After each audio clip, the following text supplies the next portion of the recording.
let's talk about business and how it should deliver the life that you want. I'm going to start this video by saying how absolutely grateful I feel to myself and my business. I'm recording this video in Spain, a little town called Altea in Spain. I normally live in West Australia, but I came here just under 2 weeks ago to surprise one of my best friends, John, because he came here to celebrate his 50th birthday with 6 of my other closest friends that I've known since I was 21. So, what happened was I heard that John and all of my best friends from when I was 21, who I haven't seen since 2016, I heard that they were all coming to Spain for his 50th. And they hadn't presumed that I would come because I live in Australia, but I wanted to surprise them. Spoke to Susie, my wife, said, is it cool if I go? She was like, yeah, go, it would be the best thing ever. Now, here's where the me feeling very grateful to my business and myself bit comes in. So obviously flying from Australia to Spain and spending 2 weeks in Spain, number one in a hotel for the first week, and then the second week I booked an Airbnb apartment here in Altea, just for me to basically recover from my hangover from the first week. That cost money. And it also means that I had to take 2 weeks out of my business, because it was going to be impossible to take sales calls, run ads, manage anything to do with my business whilst I was drinking and partying and celebrating my friend's 50th. Now, I am a big advocate in my own life, and when I help my clients to build a business that will deliver the life that you want, so that you can make the life choices that you want when your business is successful. So because I had done that from the start in my own business, I was able to make a decision fairly easily that because it was just me flying on my own and I wanted to really enjoy the experience, that I would pay to go and fly business class. Now, if you've ever flown business class before, it is very different to flying economy. I'm not saying, I'm not knocking economy or saying I'm too posh to fly economy.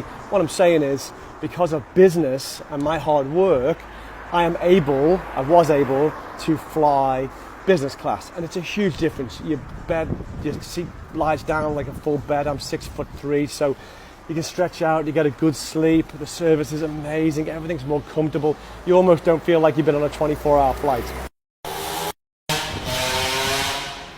Jeez, glad I don't live in Spain. Anyway, not there's anything wrong with Spain, just this particular street is a little bit noisy.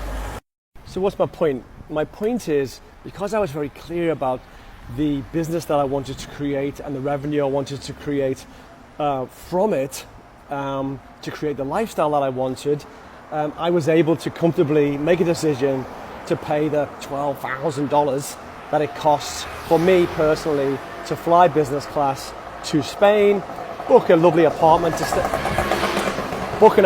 stay in, and not have to worry about anything really financially for my whole 2 weeks. And I hear you might say, oh, Carl, that's no big deal. Lots of people fly business class every day.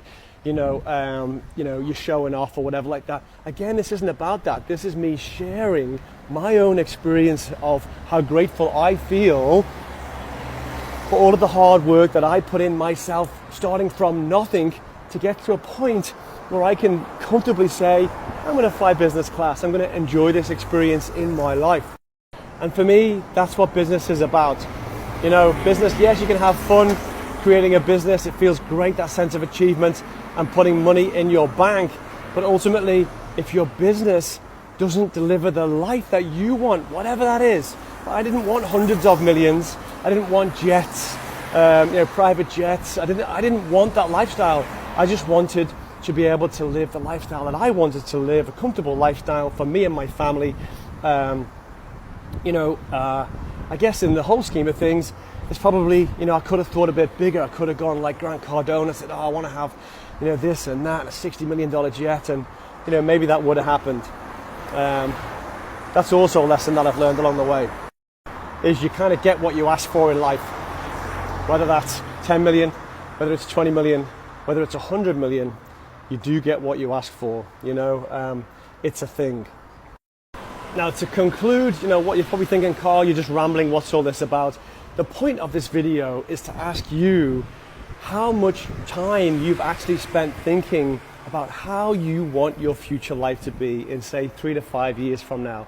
I think 3 to 5 years is a reasonable amount of time to work towards that kind of dream life that you like, to start a business, build it over time, learn some lessons, and then, get to the end result. So, please comment below, have you even thought about, have you allowed yourself, there you go, have you allowed yourself to think about that life that you actually want for you and your family? And then the next step would be to actually work out how much that life financially is going to cost. And again, that's a very personal thing. I'm not saying that everyone, wants the same thing. That is not the case. What I am saying is that everyone is different. Everyone is beautiful. Everyone who has a family wants their best for their family. But sometimes when we start a business, we forget that the business is a vehicle. It's not a hobby. It's not a baby. It's a vehicle that should be designed from the start to take you from where you are to exactly where you want you and your beautiful family to be in 3 to 5 years from now. Anyway, I'm going to go now. I have 2 days left, today and tomorrow, before I fly home to see my family back in West Australia. I can't wait. I really miss them. Oh yeah, and before I go, I'll just touch on the thing I said at the start, is that I'm very thankful to myself. Now, some of you might go, oh, he's a big head, look at him, blah, blah, blah, be more modest. So sometimes modesty, you can take modesty too far, and it can stop you from doing the things that you actually want to do in life, And also, sometimes it's a bit of a cop-out. It's a bit of an excuse for people to say, oh, you should be more modest, when really I'm holding up a mirror to them, showing them that because of their extreme modesty, they've never stepped themselves out of their comfort zone and attempted to do anything. Just saying. Yeah, so the reason I'm very proud of myself is, with the support of my beautiful wife over the years, I'm not going to forget that, I did all of this. I went through the pains, the trials, the tribulations of starting and growing a business. I kept going through all of the ups and downs. And every time I experienced something in my life where, like being able to book a business class flight to come and see my best friend on his 50th, which I wouldn't have been able to do if it wasn't for me and my business, it makes me feel so proud of myself, that I was able to put me and my family in that position, where we have the life that we have. I hope you understand that feeling and how that comes across. And for me, that feeling at the end of everything is probably more valuable than the zeros in your bank account. That feeling of personal achievement, personal pride, that you've done that for yourself and your family, I think that is a priceless feeling that you'll carry with you forever. Let me know what you think about all that in the comments.